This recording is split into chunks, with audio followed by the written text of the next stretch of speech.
తదుపరి కన్యారాశి. కన్యారాశి వారికి ఈ వారం సానుకూలంగా ఉంది. అనేకమైన అంశాలు మీకు అనుకూలంగా ఉన్నప్పటికీ ఆరోగ్యం నలతగా ఉండటం, ఆలోచనలు అధికమవటం, ఒత్తిడి మొదలైన కారణాల వల్ల మానసిక సౌఖ్యం లోపిస్తుంది.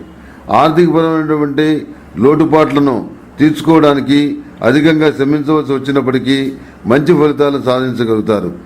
రహస్య వ్యూహాలను అవలంబిస్తారు. కుటుంబ సభ్యులతో కలిసి విహారయాత్రలు చేస్తారు. కత్తి యుద్ధం కన్నా వాగ్వివాదం వలన కలిగే నష్టాలను ఈ మాసం అనుభవపూర్వకంగా తెలుసుకుంటారు. నిత్యం ఇష్టదైవ సన్నిధిలో అష్టమూలిక తైలంతో దీపారాధన చేయడం చెప్పదగిన సూచన. రాజకీయపరమైన జీవితం బాగుంది.